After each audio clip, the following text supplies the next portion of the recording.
లేని వారు ఉన్నారు, రాలేని వారు ఉన్నారు, ఊపిరి కూడా పీల్చుకోలేని వారు ఉన్నారు.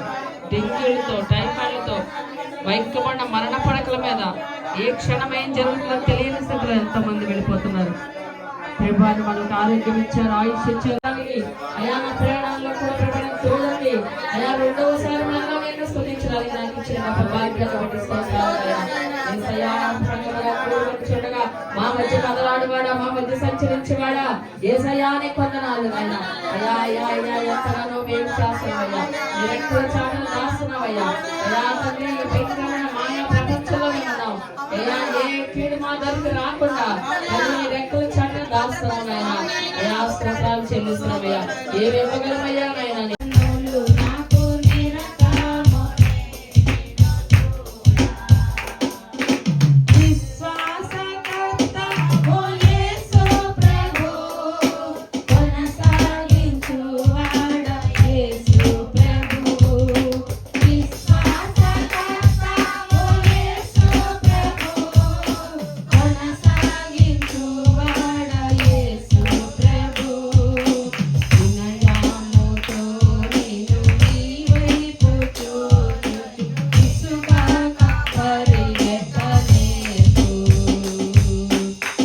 వీడి బాగుపడ్డం, వీడి వల్ల ఇంకా ఏ ఉపయోగం లేదు, అనవసరంగా ఆయన చాలి కలిగి వచ్చి కలిగించేదాకా ఉండకూడదండి. మనం చురుకైన వారుగా ఉండాలి.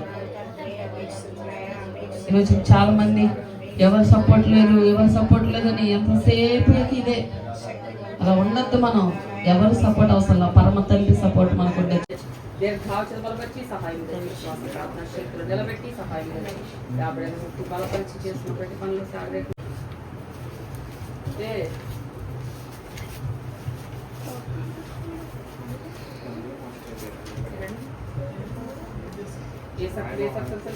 సహాయం దయచేసి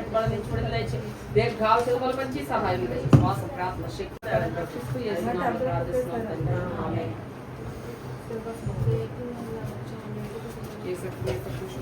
సహాయం చేస్తున్నాము ప్రార్థిస్తున్నాం.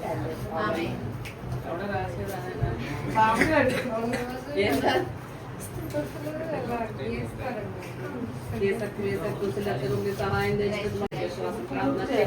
నిలబెట్టి సహాయం తెచ్చినాయన బిడ్డలు కూడా ముట్టి బలపరిచి సహాయం బలపరిచి సహాయం తెచ్చి శ్వాస ప్రార్థన దీవిస్తూ ప్రార్థిస్తున్నాం తండ్రి. ఆమె